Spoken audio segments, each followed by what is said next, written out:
야곱아, 내가 반드시 너희 무리를 다 모으며 내가 반드시 이스라엘의 남은 자를 모으고 그들을 한 처소에 두기를 보스라의 양떼같이 하며 초장의 양떼같이 하리니 사람들이 크게 떠들 것이며 길을 여는 자가 그들 앞에 올라가고 그들은 길을 열어 성문에 이르러서는 그리로 나갈 것이며 그들의 왕이 앞서가며 여호와께서는 선두로 가시리라 하시니라. 아멘.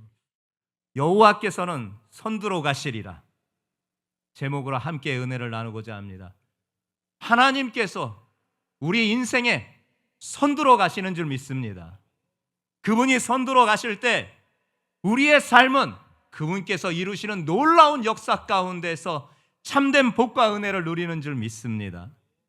운동 경기를 보니까요, 세 가지 중요한 요소가 있더라고요. 그 첫 번째는 팀워크가 중요하고, 두 번째는 리더십이 중요하고, 세 번째는 그에 맞는 전략이 필요하더라고요. 특히 팀 스포츠에서는 선두에 앞장서서 경기를 이끄는 주장의 역할이 굉장히 중요하다고 합니다. 경기에 임하는 선수들 각각의 그 능력을 따라서 그 능력을 발휘하지만 결국 팀을 하나로 묶고 목표로 이끌어가는 것은 주장의 역할이기에 주장의 역할이 그 경기의 흐름을 좌우한다라고 합니다. 그래서 참 중요하다고 합니다. 여러분, 우리 인생도 마찬가지입니다. 우리의 삶의 경주에서 하나님께서 선두에 나가실 때 우리는 흔들리지 않을 수가 있고 그분의 인도하심을 따라 승리할 수 있는 것입니다. 하나님의 말씀은 분명하게 말씀하십니다. 여호와께서는 선두로 가시리라. 이 말씀은 단순히 우리에게 위로를 주려고 하시는 말씀이 아니라 신앙의 확신입니다.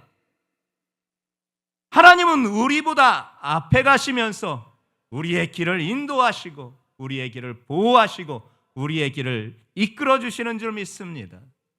신앙의 선배들은요, 후대의 신앙의 후배들에게 이 같은 격언을 남겨주었더라고요.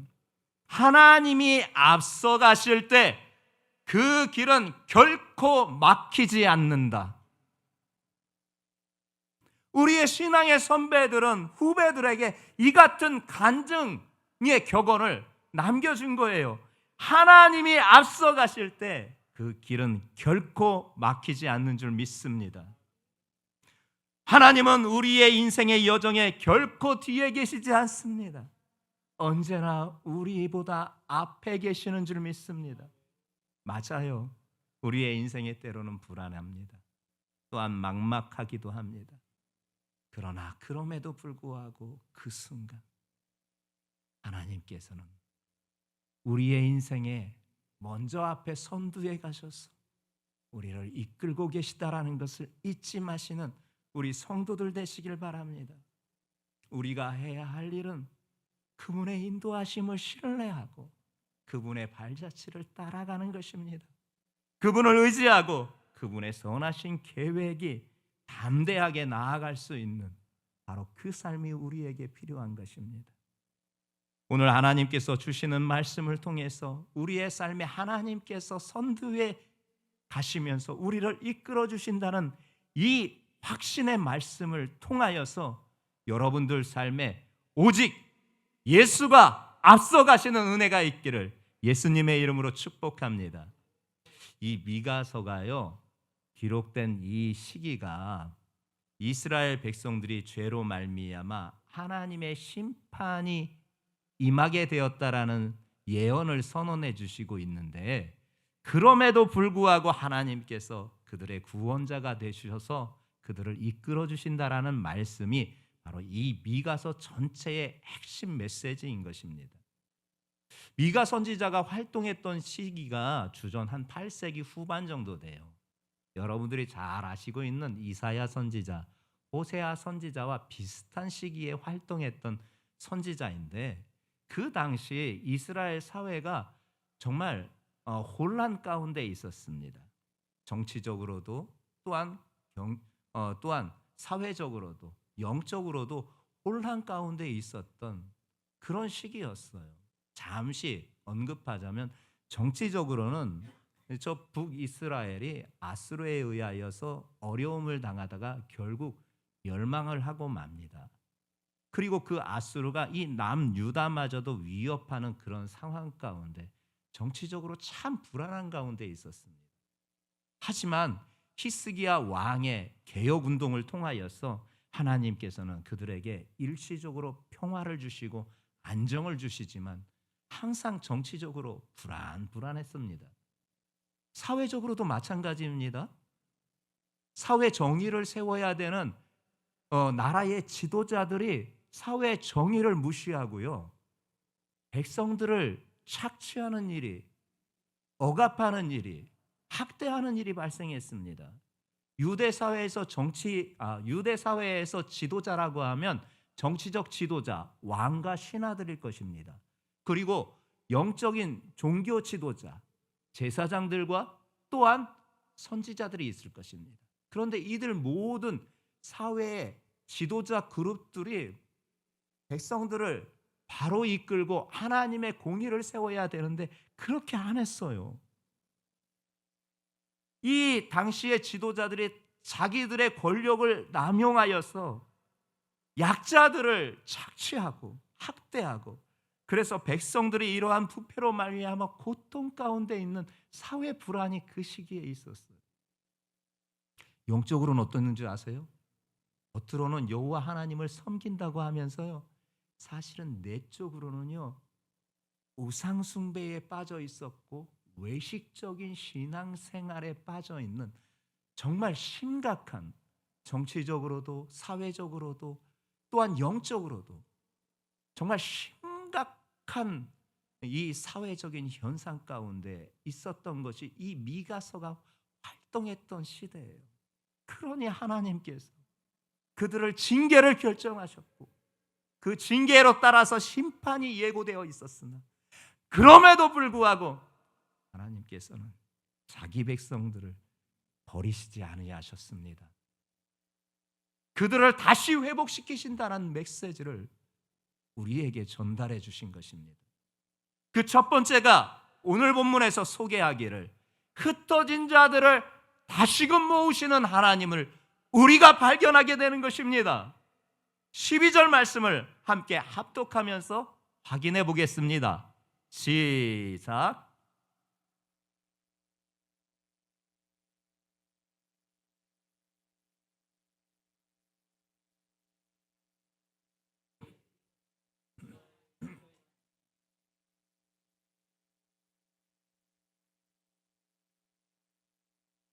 하나님께서요, 야곱아, 내가 반드시 너희 무리를 다시 모은다. 내가 반드시 너희 남은 자를 모은다. 약속해 주셨습니다. 하나님께서 이렇게 남은 자를 다시 모으겠다 말씀하셨을 때 이 남은 자는 그 믿음을 잃지 않고 그 믿음을 따라서 하나님을 의지하여 살았던 그 모든 이들이 바로 이 남은 자인 거예요. 하나님께서 그들을 반드시, 이 반드시라는 단어를 2번이나 사용하시면서 그들을 모으겠다라고 약속해 주셨습니다. 그런데 그들을 모아서 어떻게 하느냐? 그들을 푸른 초장으로 인도해 주신대요. 쉴만한 물가로 인도해 주신대요.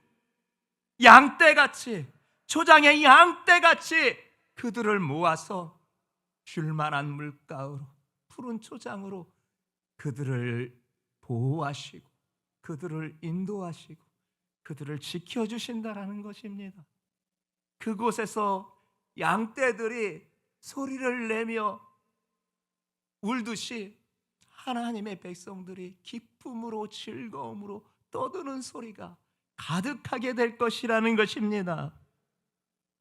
맞아요. 비록 죄로 인해 바벨론의 포로로 끌려가 백성들이 흩어졌지만 하나님께서는 그들을 다시 한 곳으로 모아 주시고 그로 인하여 그 백성을 포기하지 아니하셨다라는 것을 보여주시고 계십니다. 하나님은 여전히 그들을 향한 사랑을 잊지 아니하셨고 그들을 한 자리로 모으시고 돌보시는 역사를 이루어 주시는 것입니다. 하나님께서 다시 모아주실 줄 믿습니다.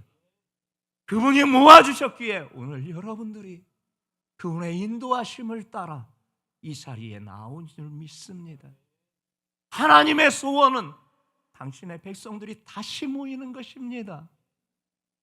1983년도에 우리나라에 아주 큰 행사가 있었습니다. KBS에서 이상가족 찾기라는 프로그램을 하게 되었거든요. 그렇게 많은 줄 몰랐습니다. 저도 어린 나이 때에 그 일들을 TV를 통해서 많이 보았습니다. 정말 수많은 사람들이 가족을 찾겠다고 KBS 방송국, 옛날 여의도 앞에 있는 그 방송국에 모여서 이렇게 스케치북에다가 이름을 적고 신상차기, 어릴 때 헤어졌을 때 인상차기 같은 것을 적어놓고 가족을 찾는 그 모습, 그리고 마침내 찾았을 때 그 가족이 부둥켜 안고 그렇게 우는 모습을 볼 때 감동이 밀려오더라고요. 감동이 밀려오더라고요. 6.25 때에 전쟁으로 말미암아 헤어졌던 그 가족들이 다시 만났을 때 그 기쁨은 말로 할 수가 없는 것을 보았습니다. 특별히 그 가족들을 찾을 때요, 부모가 자식을 찾아요. 물론 형제가 형제를 찾기도 합니다.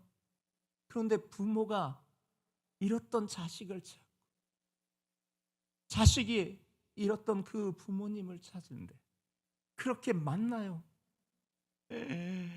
펑펑 울면서, 엄마가 펑펑 울면서, 아버지가 펑펑 울면서 잃었던 그 자식을 끌어안으면서 뭐 말로 표현할 수 없는 그 만감의 감정이 교차하는 그 모습이 얼마나 감동이었는지 이루 말할 수가 없습니다. 그 부모의 소원은 뭔 줄 아십니까? 자식 찾는 거였습니다. 자식들이 다시 모이는 것이었습니다. 그 자녀들의 소원도 결국 부모를 다시 찾고 가족들과 함께 모이는 것이었습니다. 성도들이요, 하나님의 소원이 당신의 백성들이 모여서 당신 앞에서 즐겁게 살아가고 행복하게 살아가는 것이 아버지 하나님의 마음이십니다. 그 하나님께서 당신의 백성들을 다시 모으시는 것입니다. 반드시 다시 모으신다라고 약속해 주시며 그들을 쉴 만한 물가, 푸른 초장에서 살게 하여 주신다 말씀하셨습니다. 여러분, 스가랴 10장 8절의 말씀을 여러분들이 주목하여 보셔야 합니다. 스가랴 10장 8절의 말씀에 이같이 말씀하고 있습니다. 내가 그들을 향하여 휘파람을 불어 그들을 모을 것을 내가 그들을 구속하였습니다. 그들이 전에 번성하던 것 같이 번성하리라. 하나님께서요, 흩어져 있는 그들을요 휘파람을 불어서 모으신대요. 이 당시에 목자가 양떼를 칠 때 목소리로 우 하면서 부르기도 하였으나 풀피리 같은 것을 입에다 물고 그 소리로 양떼를 모으기도 하였거든요. 근데 하나님께서 지금 흩어진 백성들을 휘파람을 불어서 모으시겠다라는 것입니다. 그 소리를 들으면 그 흩어졌던 백성이 자기를 찾는 것을 알고 다 모인다라는 것이에요. 왜냐? 그들을 구속하심이 바로 하나님께 있기 때문에 그렇습니다. 그리고 그렇게 모인 백성들에게 하나님께서 어떻게 하시냐? 전에 번성하던 것 같이 번성하리라. 과거의 영광을 다시 회복시켜 주신다라는 말씀을 해주시고 있는 것입니다. 오늘 이 스가랴 10장 8절의 말씀이 여러분들의 말씀이 되시기를 주님의 이름으로 축복하십니다. 오늘 하나님께서 여러분들을 휘파람으로 불러주신 줄 믿습니다. 그 하나님의 구원 안에서 여러분들의 이전의 영광보다도 더 큰 영광이, 이전의 번성보다도 더 큰 번성이 여러분들에게 회복되기를 주님의 이름으로 축복합니다. 하나님은 우리를 향한 사랑을 포기하지 아니하십니다. 우리의 삶의 혼란 속에서 우리가 길을 잃고 헤매이기도 하나 분명히 그분은 우리를 다시금 불러주시는 줄 믿습니다. 여러분, 우리가 해야 할 일은 그 사랑을 믿고 그 하나님 앞에 나아가는 것입니다. 그 나아감에 하나님이 역사 이루어 주실 줄 믿습니다.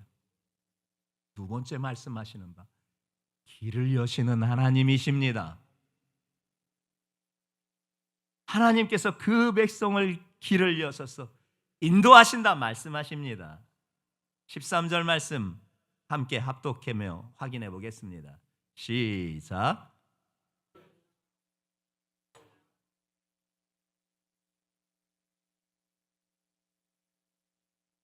아멘. 여기서 길을 여시는 자가 바로 하나님이십니다.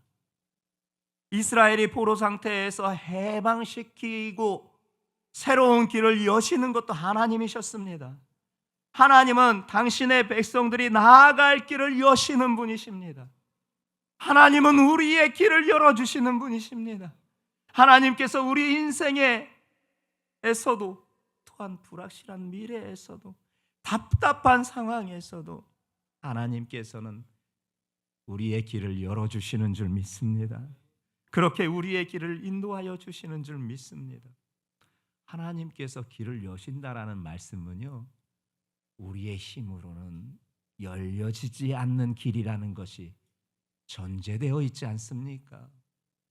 아무리 노력해봐도, 아무리 힘써보아도, 아무리 애써보아도 도저히 열리지 않는 길이 있고 도저히 열리지 않는 문이 있더라고요. 근데 하나님께서 그 길을 열어주신다라고, 그리고 그 장벽을 넘게 하여 주신다라고 말씀하셨습니다. 여러분, 요단강이 갈라져서요, 이스라엘 백성들이 마침내 가나안 땅에 입성했습니다. 마침내 그 가나안 땅을 이제는 얻게 되었는데, 이게 웬 불상사인가? 그 좋은 일이 있는데 제일 처음 만나는 성이 그 가나안 땅에서 제일 강성한 성인 여리고성을 만났네요. 그 성은 난공불락의 성이었어요. 그 규모도 어마어마했고요, 그 크기도 어마어마했어요. 도저히 저 성을 점령할 수 없었어요. 그것만 봐도요, 그 위형에 기죽을 수밖에 없는 엄청난 규모의 성이었어요. 그들은 저 성을 어떻게 넘지? 저 성을 어떻게 정복해? 그런 상황에 놓여 있었습니다. 근데 하나님께서 여호수아에게 말씀하십니다. 성을 6일 동안 한 바퀴씩 돌고 7일째 되는 날 7바퀴를 돌고 함성을 질러라. 무슨 의도로 말씀하시는지 여호수아도 몰랐고 백성들도 몰랐을 것입니다. 근데 하나님께서 그렇게 하라요. 그래서 다음 날부터요, 한 바퀴씩 돌게 되었습니다. 하나님의 그 터무니없는 요구에 그대로 반응할 수 있는 것은요, 하나님께 대한 신뢰, 하나님께 대한 믿음이 없으면요, 그 행동이 나올 수가 없는 것이지요. 우린 여기에서 두 가지가 분명하게 있는 것을 보게 돼요. 믿음이 있어야 돼요. 하나님께 대한 신뢰가 있어야 돼요. 그리고 하나님께 대한 그 믿음은 순종으로 나아가야 되는 거예요. 그분이 내게 터무니없는 요구를 하셔도 하나님의 선하신 뜻이 있을 거야 하는 분명한 믿음 가운데 순종으로 나가야 되는 거예요. 다음 날부터 한 바퀴씩 돌았습니다. 이야, 한 바퀴 돌 때마다 여리고성이 금이 가네요. 천만의 말씀이에요. 아무 일도 안 일어났어. 다음 날 또 한 바퀴 돌았네. 아, 금이 갔나? 여기저기 살펴봐도 금이 하나도 안 갔어. 그렇게 6일 동안 돌았어요. 아무 일 없었어요. 약속한 7일째 7바퀴 돌기 시작합니다. 한 바퀴 돌면 무슨 변화가 있을까 쳐다봐도 아무 일 없습니다. 입 꽉 다물게 하셨으니 아무 말 안 하고 돌기만 합니다. 그래도 기대감은 있었겠지요. 한 바퀴 돌면 무슨 변화가 있을라나? 아무 일 없어요. 2바퀴 돌면 좀 변화가 있을라나? 어디 금이 간데 돌덩이가 좀 떨어지는 데 있나? 하고 관찰해봤는데 아무 일 없는 거예요. 7바퀴 다 돌았어요. 근데 아무 변화가 없는 거예요. 그런데 마지막 구령에 맞춰서 함성을 질렀습니다. 와! 근데 성이 무너졌어요. 인간의 능력으로는, 그들의 힘으로는 도저히 극복할 수 없었던 난공불락의 그 문제가 하나님께서 길을 여시니까 성이 무너졌어요. 깜짝 놀랐을 것입니다. 근데 하나님은 역사를 하신 것입니다. 하나님이 길을 여시니까 역사가 나는 거예요. 이게 구약에만 있는 사건인 것 같아요. 신약에도 비슷한 사건이 있었습니다. 바울과 실라가요, 빌립보 지역에서 복음을 열심히 전했습니다. 근데 복음을 전한 일밖에 없는데요, 그들이 체포가 돼요. 그리고 모진 고문을 당해요. 그리고 감옥에 투옥이 돼요. 억울해. 무슨 해코지한 일도 없고 강도질한 일도 없고 도적질한 일도 없는데 그저 복음을 전했을 뿐인데 그들을 체포해가지고 이렇게 모진 고문을 하고 감옥에다 감금까지 하게 돼요. 얼마나 억울해요. 그런데 그런 억울한 상황 속에서도 이 2사람은 낙심하지 않고요, 그 감옥에서 하나님을 찬양하면서 기도합니다. 하나님께 찬양하면서 기도합니다. 근데 갑자기요, 그 찬송과 기도의 말미에 지진이 일어납니다. 그러더니 그들을 가두었던 옥문이 열립니다. 그들에게만 있었던 일이 아니라 함께 있었던 죄수들의 감옥도 다 열렸습니다. 바울과 실라가 이 사건을 통해서 풀려났을 뿐만 아니라 그 감옥의 간수가 그리고 그의 가족들이 예수님을 구세주로 영접하는 놀라운 일까지도 일어나게 되었습니다. 이 사건을 통해서 하나님은 그분을 끝까지 신뢰하고 찬송하며 기도하는 자에게 닫혔던 문도 열어주신다라는 사실을 분명하게 보여주신 것입니다. 아무리 꽉꽉, 아무리 꽁꽁 그렇게 사단마귀가 우리의 길을, 우리의 문을, 빗장을 꽉꽉 닫아놨어도 하나님께서 열어주시는 것입니다. 하나님께서 열면은요, 닫을 자가 없습니다. 사탄마귀가 아무리 권세가 막강하더요, 하나님께서 열어놓으신 그 길과 그 문은 다시 닫을 수가 없는 줄 믿습니다. 그 안에서 우리가 해방을 얻게 되는 것이고 자유함을 얻게 되는 것이고 하나님의 영광을 보게 되는 것입니다. 여러분, 길이 막혔습니까? 도저히 나아갈 길이 보이지 않습니까? 답답하십니까? 그 상황에 우리가 해야 될 것은 그럼에도 불구하고 하나님께 대한 신뢰를 바탕으로 찬양하고 믿음으로 기도하는 것입니다. 하나님께서 당신의 때에 길을 열어주시고 문을 열어주시는 것입니다. 그 같은 은혜가 여러분들 삶에 충만하시기를 예수님의 이름으로 축복합니다. 아멘. 마지막 한 가지 더 여러분들에게 소개하려고 합니다. 선두로 가시는 하나님, 왕 되신 그분을 우리가 만나게 됩니다. 13절 그 후반절을 우리가 함께 그들의 왕이 앞서가며부터 다시 한번 읽으며 확인하겠습니다. 13절 시작.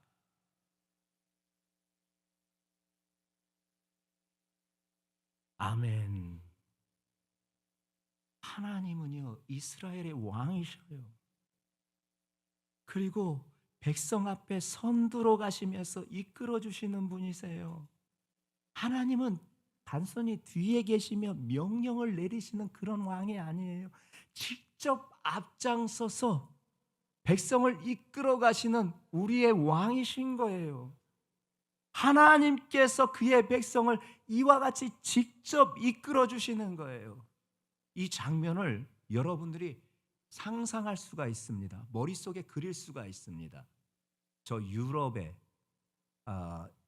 대한 영화를 보게 되면요, 그 영화 가운데 전쟁 영화 보시면요, 우리네 정서하고는 조금 다른 모습이 보여요. 이 나라의 이렇게 군사들과 저 나라의 군사들이 이렇게 항호를 벌리면서 서로 맞대응하고 있을 때 병사들이 나가서 싸우는 게 아니라요, 그 진영의 장수들이, 최고 장수들이 먼저 두 사람이 나가서 서로 겨루어 싸우는 것을 보게 됩니다. 그렇게 하면서 그 함께 있었던 군사들의 사기를 돋구는 거예요. 사기를 돋구는 거예요. 우리네하고는 조금 다른 개념이지만 분명히 그들은 그렇게 싸웠습니다. 그 진영에 군사들의 대장격인 그 장수가 나와서, 왕이 나와서 상대편의 왕이 됐던 장수님이 됐던 먼저 싸우는 것을 보게 돼요. 그렇게 백성들의 사기를 돋궈줘요. 군 진영의 사기를 돋궈줘요. 하나님께서 그렇게 하신다라는 거예요. 하나님께서 뒤에서 명령만 내리시는 그런 왕이 아니라 직접 앞에 선두에 나가서 싸워주시고 여러분들의 사기를 돋아주시는 거예요. 그분이 싸워주시어서 이기심을 통하여서 여러분들에게 소망과 희망을 주는 거예요. 우리도 일어날 수 있다. 저런 왕을 모시고 있으니 우리는 승리할 것이다. 이 소망이 생기는 거예요.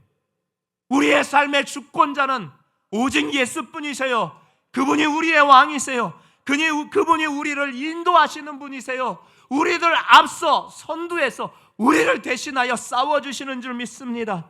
여러분, 십자가 사건도 그렇지 않습니까? 예수님께서 먼저 그 길을 가시면서 우리를 위하여 구원의 길을 열어주시지 않았습니까?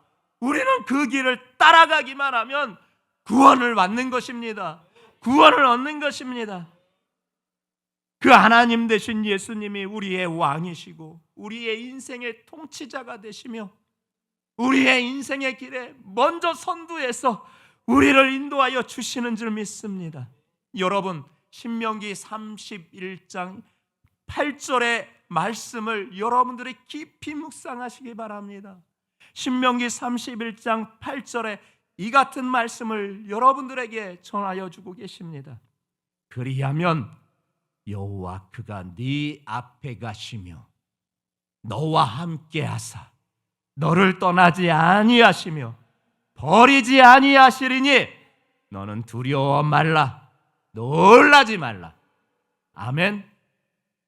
여호와 그가 네 앞에서 가시며 너와 함께 하사 너를 떠나지 아니하시며 너를 버리지 아니하시며 너는 두려워하지 말라, 놀라지 말라. 그분이 여러분들 인생의 길을 열어주실 뿐만 아니라 선두에 가시는 줄 믿습니다. 어느 날 한 소년이요, 아버지를 따라 등산을 갔네요. 아버지가 가는 그 산길이 쉽진 않았습니다. 참 가파랐습니다. 근데 점점 갈수록 더 가파른 곳을 가는 거예요. 너무 위험한 거예요. 이 아들이 너무 불안했어요. 아빠, 난 너무 무서워요. 날도 이제 어두워지고 길도 이렇게 험해서 앞에 아무것도 안 보여서 너무 무서웠고 두려워요. 아버지가 아들에게 하는 말이, 아들아, 걱정하지 마라. 내가 네 앞에 가고 있지 않느냐. 너는 내 뒤에서 내 발자국만 보고 따라와. 그 소녀는 그 아버지의 발자국을 따라 한 발짝 한 발짝씩 갔더니 결국 안전하게 산행을 마쳤습니다. 우리의 삶도 마찬가지입니다. 앞이 보이지 않고 두렵더라도 하나님께서 우리 앞에 선두로 가고 계신다라는 것을 잊지 마시기 바랍니다. 그분의 발자국을 따라가기만 하며 우리는 두려움을 물리칠 수가 있고 또한 안전하게 목적지에 다다를 수 있는 줄 믿습니다. 이사야 45장 2절과 3절에 이같이 말씀하시는 바가 있습니다. 내가 너보다 앞서 앞에 가서 험한 것을 평탄하게 하며 논물을 쳐서 부수고 새 빗장을 꺾고 네가 흑암 중에 보화와 은밀한 곳에 숨은 재물을 주어 네 이름을 부르는 자가 나 여호와 이스라엘의 하나님인 줄을 네가 알게 하리라. 아멘. 내가 너보다 앞서 가서 험한 길을 평탄하게 하고 그 무너지지 않을 것 같은 청동으로 만들어져 있는 그 논문을 부셔버리고 그 빗장을 꺾어버리시는 그 하나님, 흑암 중에 보화를 모아주시고 은밀한 중에 재물을 모아주셔서 그 자녀에게, 그 백성들에게 주시는 그 하나님, 그분이 여러분들의 아버지이십니다. 우리의 목자는 뒤에 계신 분이 아니라 우리를 이끌고 먼저 앞에 가시는 분이셔요. 그래서 길을 헤쳐주시고 길을 여시고 문을 열어주시는 분이셔요. 백성이 그래서 안심하고 갈 수 있는 것 아니겠습니까? 그 하나님을 전적으로 신뢰하고 그분의 인도하심을 따라 그분의 발걸음에 맞추어서 한 발짝 한 발짝 여러분들이 내디딜 때 하나님의 안전과 하나님의 안정과 하나님의 번영과 하나님의 축복과 은혜가 여러분들에게 임할 줄 믿습니다.